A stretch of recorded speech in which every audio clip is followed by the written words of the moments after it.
En esta sección de la clase vamos a ver la provisión de agua fría a una vivienda de baja complejidad. Como dijimos anteriormente, el agua es depositada en un tanque de reserva y desde allí se va a distribuir en la ciudad. Esta distribución se va a realizar a través de las cañerías maestras y desde las cuales se derivan las cañerías de distribución, que son las cañerías que abastecen a los edificios y a las viviendas a través de la conexión domiciliaria. La conexión domiciliaria se compone de la conexión a la red, la llave maestra y de las cañerías de vinculación entre ambas. Estos componentes son responsabilidad de la empresa que presta el servicio de agua, en nuestro caso de Aguas de Tucumán. Y a partir de allí, la instalación interna pasa a ser responsabilidad del propietario y del instalador. La conexión domiciliaria la tiene que realizar el instalador sanitario, que tiene que ser contratado por el propietario. La empresa solamente se va a encargar de realizar el empalme de la conexión con la red del agua. Ahora bien, ¿cómo se realiza este empalme? Una vez que se cava la zanja y se encuentra el caño de la red, se le tiene que colocar una cincha alrededor del caño de distribución. Esta cincha se abulona con un collar que tiene una toma roscada. En esta toma se coloca una pieza perforante. Esta pieza se utiliza para perforar el caño.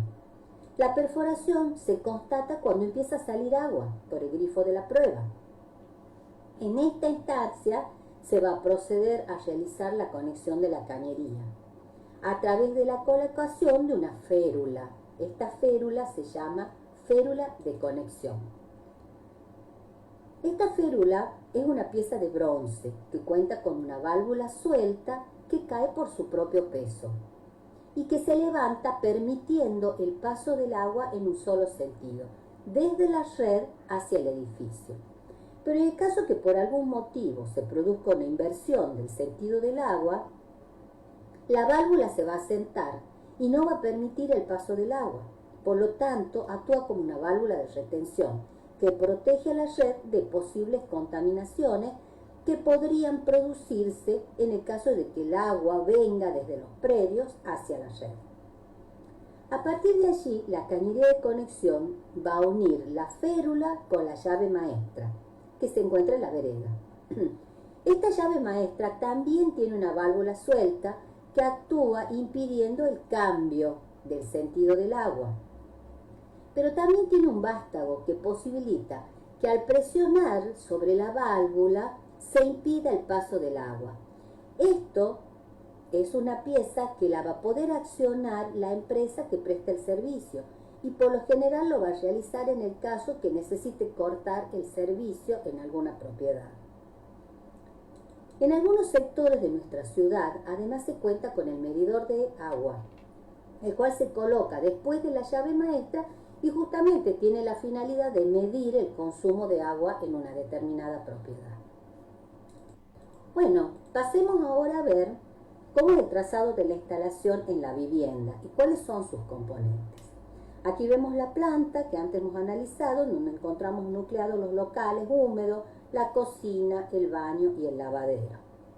Vemos entonces el plano con los muros sin llenar, como se debe representar para una instalación sanitaria, y vemos representados los distintos artefactos: pileta de lavar, pileta de cocina, bidet, lavatorio, bañera e inodoro. Vemos que están representados de una manera particular. Esta simbología ha sido determinada por Obras Sanitarias de la Nación, que ha sido un organismo encargado de la construcción y de la administración de las obras sanitarias hasta 1993, que es cuando se privatizó la prestación de este servicio. La reglamentación que generó Obras Sanitarias de la Nación siguen vigentes y deben ser tenidas en consideración, y nosotros a lo largo de esta clase nos vamos a referir a estas reglamentaciones. Entonces, con el fin de mantener que haya un lenguaje unificado para la lectura de los planos, Obras Sanitarias estableció una simbología convencional. Acá vemos la simbología que se utilizará para la provisión de agua fría. Tenemos línea llena en color azul para el servicio de agua fría directo, o sea que viene de la red hacia directamente hacia los artefactos. El servicio indirecto, o sea, el que viene desde el tanque hacia los artefactos, se representa en línea de trazo. En línea llena, color carmín, se representa el agua caliente. Y acá vemos las representaciones de los distintos componentes, tanque de reserva, llave maestra, etcétera, que son los que vamos a ver a lo largo de esta clase. Bueno, tenemos la planta de la vivienda. En esta planta está representada la llave maestra ya con la simbología, sabemos que está en la vereda y a partir de allí vamos a tener la conexión. Vemos el ingreso de la cañería de provisión de agua fría y el servicio directo desde la red hacia los artefactos del lavadero, la pileta de cocina y a los distintos artefactos del baño. Nosotros vemos que en este trazado se ha conseguido un recorrido reducido de la cañería en los muros interiores de la vivienda. Solamente está atravesando los muros que limitan la cocina con el lavadero y el lavadero con el baño, son los únicos muros que están recibiendo cañería o que están alojando la cañería de instalación sanitaria. Sería de provisión de agua, ¿sería la única opción? No, podríamos hacer otro planteo que sería ingresar por la otra medianera. En este caso, tendríamos la llegada a los distintos artefactos, la llegada al patio posterior, pero vemos que el recorrido es mucho mayor, es mucho más extenso, y a eso le sumamos que la cañería va a pasar a través de varias paredes de la vivienda, de este sector que es el comedor, de dormitorios, de este sector que es el estar, etc. O sea que no es conveniente este trazado por su longitud y por los locales que está atravesando. Otra opción sería que ingrese por el punto medio del frente de la vivienda. En este caso un tramo va a ir enterrado, va a llegar a abastecer también al patio anterior y posterior y a los distintos artefactos. Este es un recorrido menos extenso que el anterior, pero también estamos con sectores de la cañería atraviesan muros de estar y de un dormitorio también.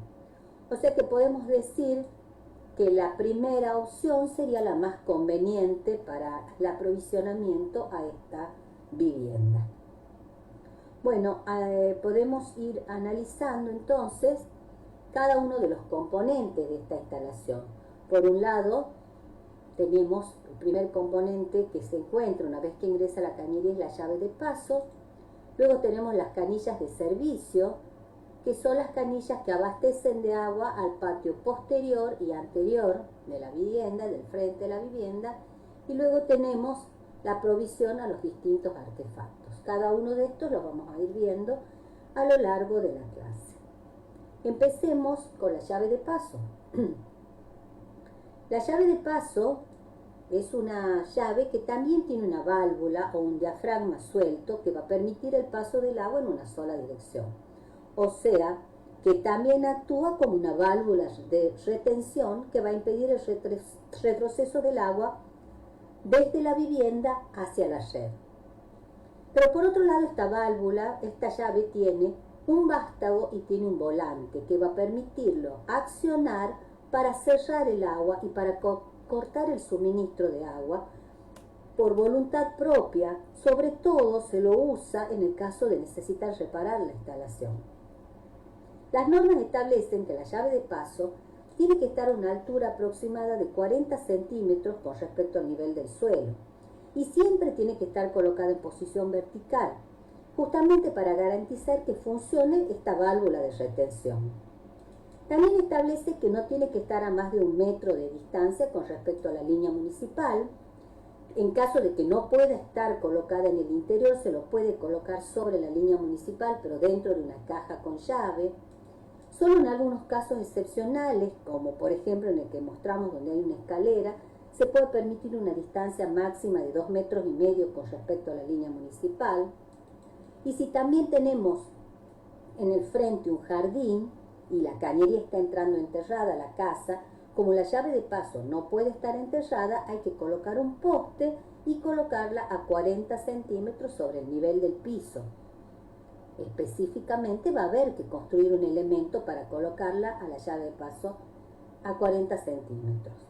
Ahora bien, también si tenemos varias unidades independientes, por ejemplo locales comerciales o podemos tener viviendas, vamos a tener una llave de paso general y después llaves de pasos individuales que van a cortar cada uno de estas unidades independientes. Otro tema es que también es conveniente colocar las llaves de paso en el interior de la vivienda, independizando diferentes locales húmedos, por ejemplo en la cocina, en el baño, en el lavadero. Esto va a permitir cortar el agua exclusivamente en ese sector en el caso de necesitar reparación. Esto es algo muy funcional y va a favorecer la posibilidad de no cortar el agua en toda la casa cuando existe algún problema en uno de los locales. En estos casos la llave va a ser exclusivamente de corte, no tiene una válvula suelta, entonces por lo tanto puede estar colocada en posición horizontal e inclusive puede tener otros mecanismos de obturación como los que vamos a ver a continuación. Otro de los componentes que encontramos en la instalación es la canilla de servicio.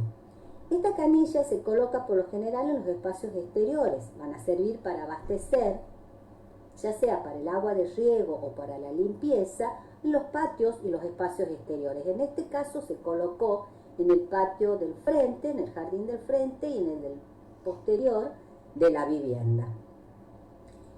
La grifería la canilla de servicio es una grifería simple, ya que solo va a abastecer de agua fría.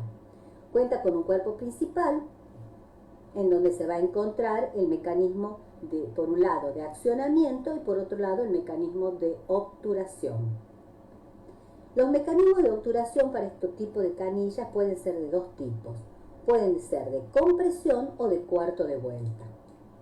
El mecanismo de compresión, la válvula, se encuentra vinculada al vástago, de manera tal de que cuando se acciona el mecanismo de accionamiento, en este caso el volante, este elemento va a presionar, va a bajar, va a presionar y va a impedir el paso del agua, o si no se lo accionará y el elemento de obturación se va a elevar y va a permitir el paso del agua. Ahora bien, el otro sistema, que es el sistema de un cuarto de vuelta, en el cuerpo principal hay una esfera que tiene una perforación cilíndrica.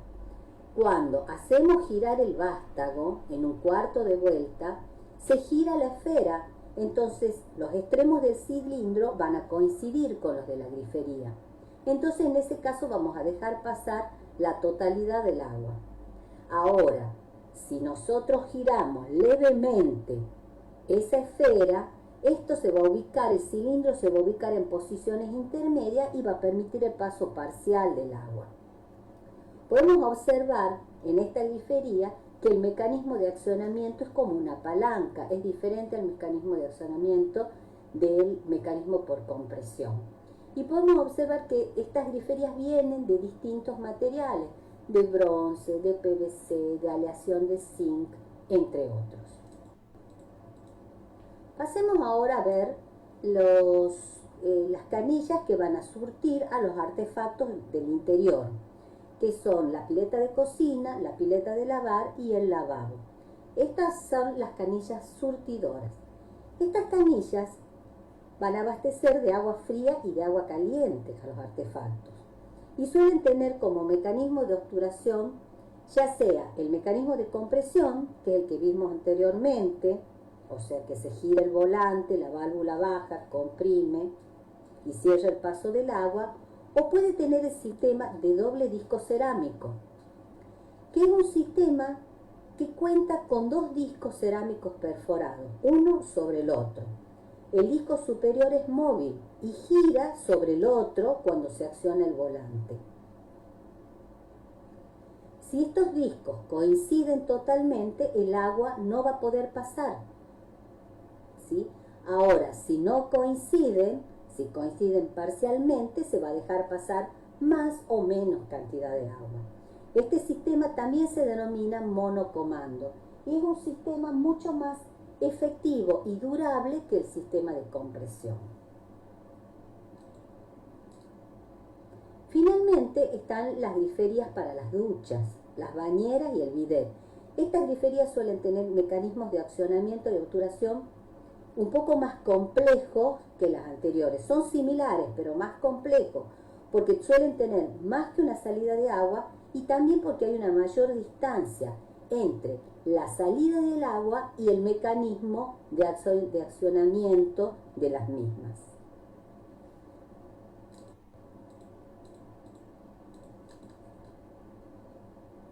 Bueno, otro de los sistemas de aprovisionamiento que tenemos a los artefactos es el sistema de limpieza de los inodoros.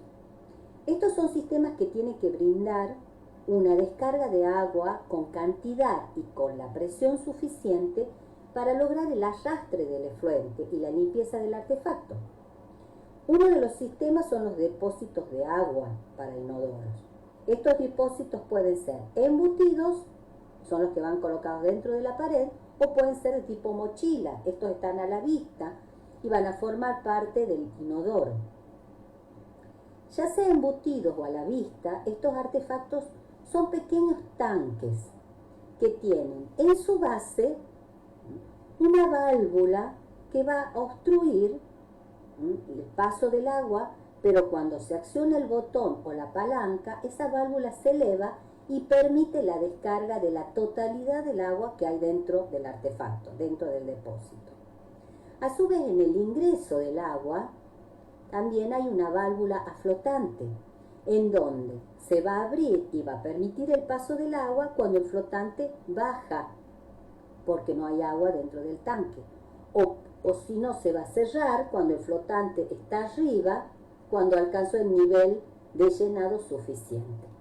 Acá vemos entonces el depósito de embutir y este es el depósito de mochila. Otro de los sistemas de aprovisionamiento del inodoro es el sistema a válvula. En este sistema no hay depósito, ¿sí?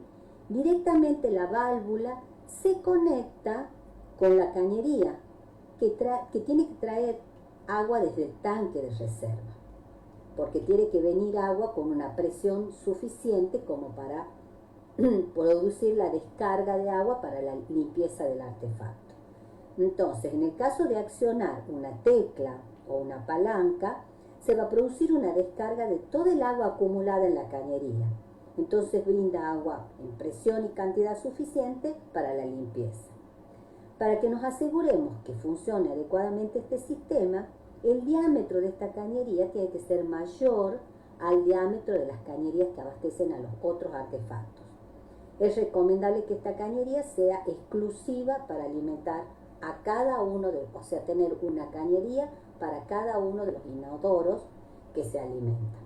En realidad es un sistema quizás más costoso que el anterior, pero es mucho más efectivo porque no tiene tantos mecanismos que se pueden romper como los flotantes, las válvulas. Entonces a la larga es mucho más durable y más efectivo.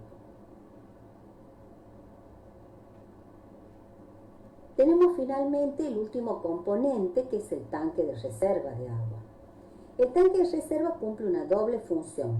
Por un lado, almacena cierta cantidad de agua para asegurar el abastecimiento de la vivienda en forma permanente. Y por otro lado, asegura una buena presión de agua en la instalación.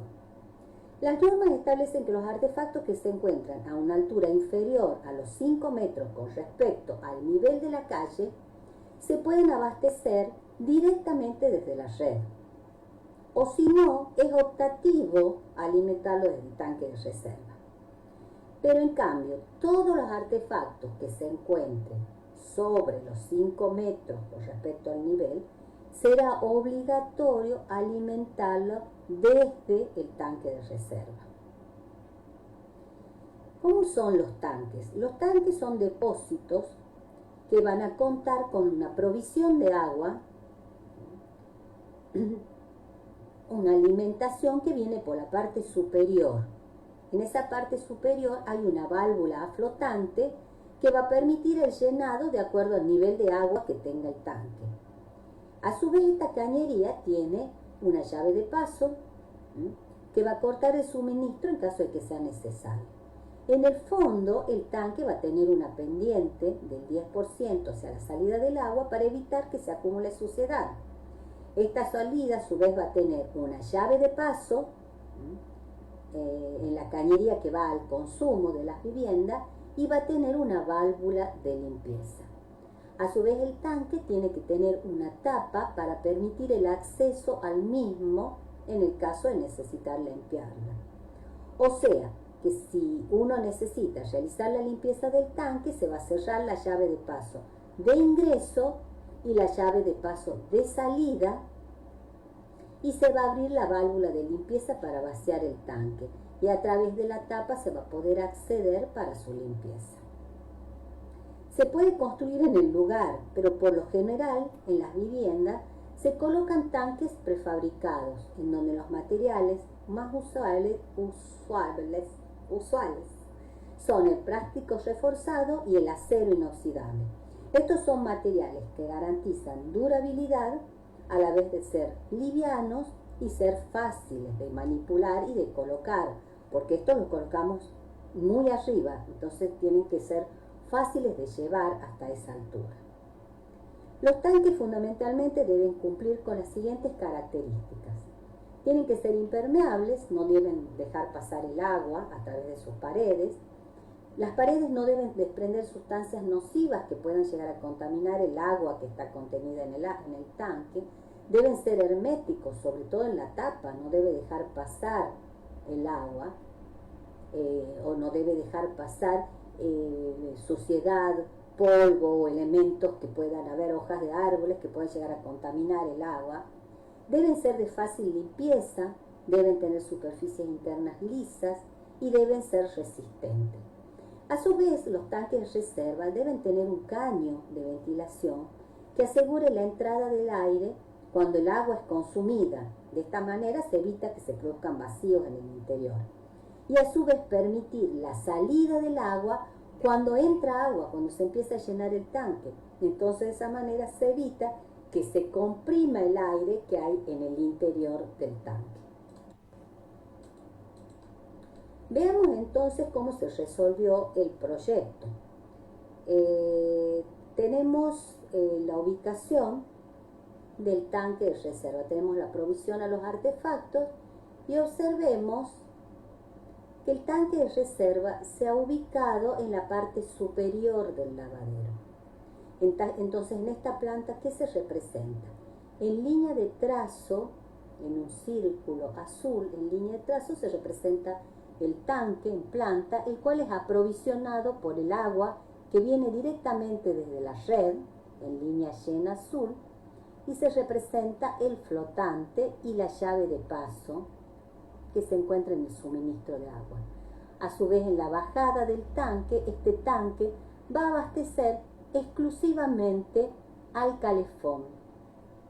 Entonces, en línea de trazo, llevamos la cañería hacia el calefón y vemos que en la bajada del tanque está la válvula de limpieza y la llave de paso, componentes que se representan en planta. A su vez se representa en verde el caño de ventilación. Acá vemos el corte, cómo se representa en el corte del tanque. Tenemos la provisión de agua desde la red, 40 centímetros, va en la parte superior, alimenta hasta el fondo, y vamos a ver cómo vamos a representar el tanque. La subida del agua, en la parte superior se alimenta el tanque, tenemos la llave de paso, tenemos el flotante que va a hacer accionar la válvula, tenemos la válvula de limpieza y la bajada en línea de trazo al calefón. Entonces abastecemos por la parte superior y la bajada del tanque es por la parte inferior del mismo. Acá tenemos en correspondencia la planta y el corte y vemos que se representa en la provisión de agua fría. En el corte vamos a ver primeramente que se consideran las paredes que son totalmente transparentes. Entonces se representa esta provisión de agua que llega hasta el fondo en una línea totalmente corrida, sin interrupción.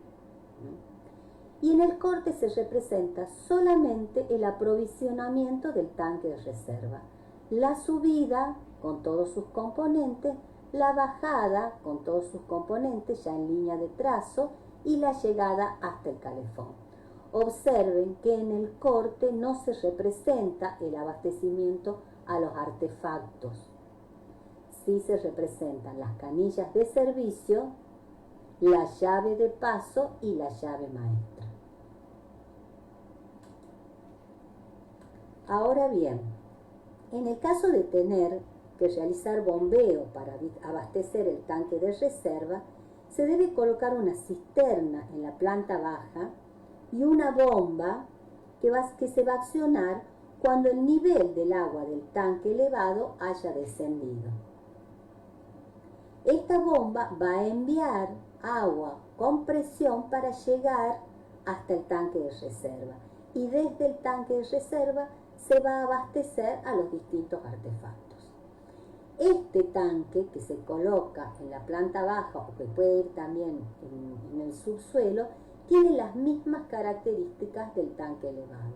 También tendrá una válvula, un flotante a válvula que permitirá accionarlo para su llenado. También tendrá la llave de paso. En su bajada va a tener la válvula de limpieza, la llave de paso, la conexión a la bomba y de ahí la subida hacia el tanque elevado.